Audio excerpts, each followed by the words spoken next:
आज आपण नाश्त्यासाठी अगदी झटपट खूप जास्त चविष्ट पारंपरिक कोकणी पद्धतीने घावण चटणी कशी बनवायची त्याची प्रॉपर रेसिपी बघणार आहोत। तुमच्यापैकी बरीच जण तव्यावर घावण बनवण्याचा प्रयत्न करत असतील, पण तव्याला चिटकून बसतात, नीट होत नाही, जाळीदार आणि सॉफ्ट लुसलुशीत होत नाही। हे सगळं का होतंय या सगळ्या टिप्स मी तुमच्यासोबत शेअर केलेल्या आहे। अगदी घरगुती साहित्यात झटपट तुम्ही हा नाश्ता तयार करू शकता। तरी सुद्धा एखादा जिन्नस तुमच्याकडे जर नसेल तर त्याला पर्याय म्हणून सुद्धा मी तुम्हाला सुचवलेला आहे। रेसिपी नेहमीप्रमाणे भरपूर टिप्ससह तुमच्यासोबत मी शेअर केलेली आहे, म्हणून ती अगदी शेवटपर्यंत नक्की पहा।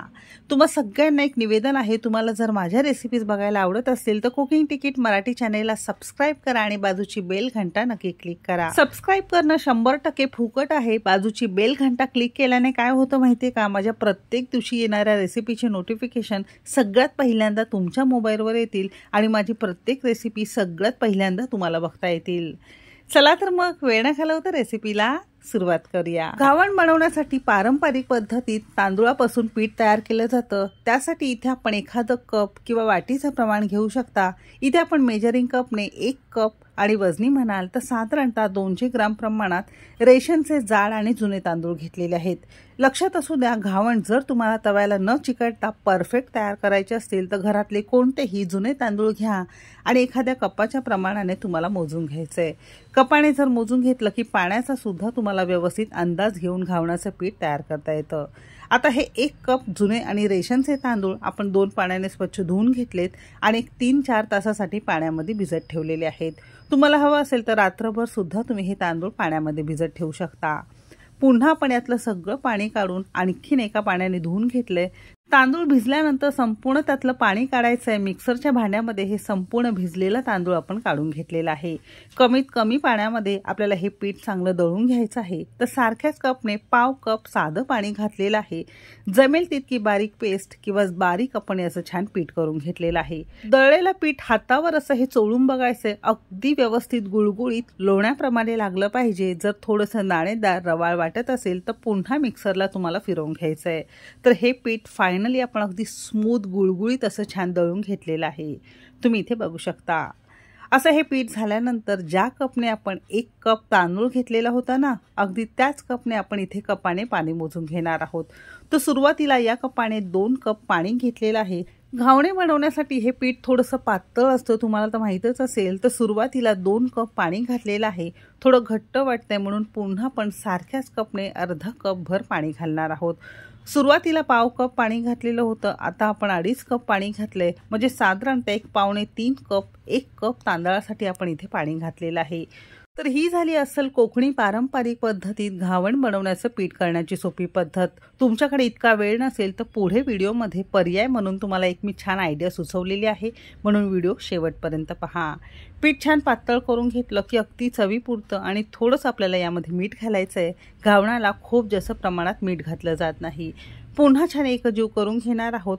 आता पीठ तयार झालंय, थोडं बाजूला ठेवून देणार आहोत। इथे आपण ओल्या नारळाची पारंपरिक कोकणी पद्धतीत चटणी बनवणार आहोत। म्हणजे चटणी जर तयार असली की गरमागरम घावणाबरोबर तुम्हाला ही चटणी खाता येईल, म्हणून सुरुवातीला चटणी बनवून घेऊ, नंतर आपण घावण बनवायला घेऊया।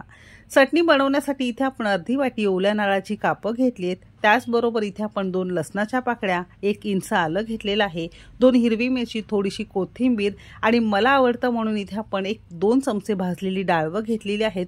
टोटली ऑप्शनल आहे, कारण कोकणी पद्धतीत डाळवं घातली जात नाही। मला आवडतं म्हणून मी इथे घातलेली आहे। तुमच्याकडे डाळवं नसेल तर थोडंसं शेंगदाण्याचा कूट जरी वापरला तरी सुद्धा चालू शकेल। चवीपुरतं मीठ घेतलेलं आहे।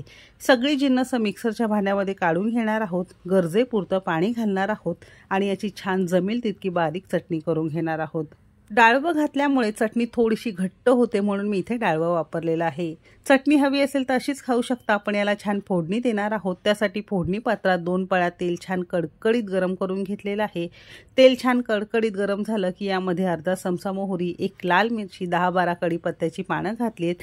मस्त फोडणी तयार झालेली आहे। गॅस बंद करायचा आहे आणि अगदी शेवटी 2 चिमूट आपण यामध्ये हिंग घातलेला आहे। गरम गरम फोडणी न करपता पटकन या चटणीवर घालणार आहोत, म्हणजे ही चटणी तुमची खाण्यासाठी तयार झालेली आहे। तर सुरुवातीला पीठ करून ठेवायचं, नंतर चटणी बनवायची। चटणी जर तयार असली की मस्त गरमागरम जाळीदार वाफाळते तुमचे हे घावण चटणी बरोबर खाण्यासाठी तयार होईल। तशी ही चटणी आपली तयार झालेली आहे। पीठ सुद्धा 5 मिनिटं थोडं भिजत ठेवल्यामुळे व्यवस्थित हे छान भिजलं गेलेलं आहे। आता लगेचच आपण याचे घावण बनवायला सुरुवात करणार आहोत। घावण बनवण्यासाठी घरातला कोणताही डोशाचा तवा तुम्ही गरम करून घेऊ शकता किंवा तुम्हाला हवा असेल तर भिड्याचा तवा असेल, पारंपरिक पद्धतीत ज्यावर घावण किंवा आंबोळ्या तयार केल्या जातात ते सुद्धा तुम्ही करू शकता। सुरुवातीला चपातीचा तवा जसा गरम करताय तसा गरम करून घ्यायचा आहे, थोडंसं तेल लावून घ्यायचं आहे। हवा असेल तर अर्धा कांदा चिरून त्याने सुद्धा तुम्ही तव्याला तेल लावून पारंपरिक पद्धतीने घेऊ शकता। तेल लावल्यानंतर पुन्हा हलकंसं गरम करून घ्यायचंय। घावण जेव्हा तुम्ही तव्यावर घालता थोडंसं पीठ ढवळून घ्यायचंय, कजू करून घ्यायचंय, जेणेकरून तळाला जाऊन पीठ चिटकून बसू नये। तुम्ही इथे बघू शकता किती सुंदर याला जाळी आलेली आहे आणि जितकं तुमचं पीठ पातळ असेल तितकं घावणाला छान मस्त जाळी येते। तर सुरुवातीचं घावण तव्यावर घातलंय, झाकण लावून फक्त मध्यम आचेवर 1 मिनिट भरासाठी आपण ठेवून देणार आहोत। 1 मिनिटानंतर तुम्ही इथे बघू शकता याला मस्त अशी छान जाळी सुद्धा येते आणि आतून छान शिजलं सुद्धा जातं। जरी झाकण तुम्ही काढताय तरी सुद्धा लगेच उलथनाने पलटायचं नाही, थोडंसं असंच आपण झाकण न लावता असंच 1-2 मिनिटासाठी ठेवून देणार आहोत। जर तुमचं पीठ परफेक्ट असेल तर 2 मिनिटानंतर तुम्ही इथे बघू शकता कडेपासून असं हे आपोआप वर आलेलं तुम्हाला दिसत असेल, अगदी सहज हे वर येते। आणि जरी तुमच्या पहिल्या दुसऱ्या घावण सुरुवातीच्या तव्यावर नीट घावण येत नसतील, जसजसे तुम्ही यावर घावण करत जाल तसतसे यावर छान छान घावण तयार होतात। तुम्ही इथे बघू शकता परफेक्ट जाळीदार आणि मस्त घावण आपलं तयार झालेलं आहे। अगदी लुसलुशीत, जाळीदार आणि भरपूर याला जाळी आलेली आहे। अजिबात सोडा वगैरे घालण्याची गरज लागत नाही। घावण तयार झाल्यानंतर अशा एखाद्या टोपल्यावर किंवा जाळीवर काढायचं आहे, कारण थोडंसं नाजूक आणि ओलसर असल्यामुळे ताटावर काढलं की पटकन त्याला चिटकून बसतं, म्हणून असं एखाद्या जाळीवर काढून घ्यायचं आहे। 1 मिनिटानंतर तुम्ही इथे बघू शकता अशी ही घडी घालून ठेवली तरी सुद्धा चालू शकेल, म्हणजे अजिबात तुमचं हे घावण एकमेकांना चिटकून बसत नाही। मस्त लुसलुशीत, सुटसुटीत आणि मस्त जाळीदार घावण तुमचं तयार झालेलं आहे। पहिल्यांदा तव्याला तेल लावून घ्या, दुसरं घावण करताना तेल लावण्याची गरज लागत नाही, पण तिसरं घावण करताना पुन्हा थोडंसं तेल लावून तुम्हाला हे घावण अगदी सारख्याच पद्धतीने तयार करायचं आहे। आणि पुन्हा तुम्हाला सांगते, जर तुमचे 1-2 घावण सुरुवातीला नीट झाले नाही, पण जसजसे तुम्ही यावर घावण चांगले करत जाल तसतसे घावण तुमचे छान जाळीदार व्हायला सुरुवात होतात, म्हणून अजिबात घाबरायचं नाही, बिनधास्त करायचं। तर असे हे घावण अगदी सारख्याच पद्धतीने आपण करणार आहोत। तर तांदूळ भिजवून तुम्हाला हे सगळं प्रोसेस करायचं नसेल तर तुम्हाला इन्स्टंट घावण करायचं असेल तर ते सुद्धा सांगते। 1 कप तांदळाचं पीठ घ्यायचं, ते कोणतंही असावं, त्यामध्ये 2 चमचे तुम्हाला बारीक रवा घालायचा आहे आणि 1 कप तांदळाच्या पिठासाठी साधारणतः 2 ते 2.5 कप तुम्हाला साधं पाणी घालून थोडंसं मीठ घालून चांगलं पीठ एकजीव करून घ्यायचं आहे आणि नंतर तुम्हाला अगदी सारख्याच पद्धतीने घावण तयार करता येतील। ते सुद्धा घावण छान होतात, पण ते पीठ थोडंसं घट्ट ठेवायचं आहे, म्हणजे इन्स्टंट असल्यामुळे तव्याला ते चिटकून बसत नाही। तुम्हाला जी पद्धत आवडत असेल त्या पद्धतीने तुम्ही हे घावण तयार करू शकता। तर तुम्ही इथे बघू शकता प्रत्येक घावण किती छान जाळीदार, मस्त लुसलुशी दिसत आहे आणि परफेक्ट होत आहे। तर असं हे घावण तुम्ही सुद्धा नक्की करून पहा। असं हे तांदूळ भिजवून पीठ तयार करून फ्रीजमध्ये 3 ते 4 दिवस व्यवस्थित राहतं। जेव्हाही तुम्हाला घावण खाण्याची इच्छा होईल, पटकन तव्यावर बनवलं की मुलांना डब्याला देऊ शकता, सकाळच्या घाईगडबडीत नाश्त्याला सुद्धा तुम्ही तयार करू शकता। तर नक्की करून पहा। 1 कप किंवा 200 ग्राम प्रमाणात जुने रेशनिंगच्या तांदळाचे साधारणतः 15 ते 16 मध्यम आकाराचे घावण आपले तयार होतात। नक्की करून पहा आणि कसे झालेत कमेंट करायला अजिबात विसरू नका। आजची ही रेसिपी तुम्हाला कशी वाटली आणि माझी रेसिपीज तुम्हाला कशा वाटतात ते सुद्धा नक्की सांगा। मस्त गरमागरम जाळीदार लुसलुशीत घावण या चटणीसोबत 1 नंबर लागतं।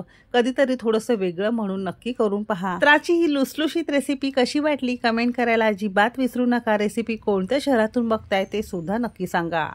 चॅनेलवर नवीन असाल, अजून तुम्ही चॅनेलला सबस्क्राईब केलं नसेल तर पटकन कुकिंग तिकीट मराठी चॅनेलला सबस्क्राईब करा आणि बाजूची बेल घंटा नक्की क्लिक करा।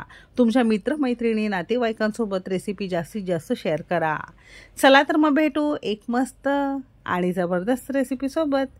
तोपर्यंत मस्त खा आणि स्वस्त रहा।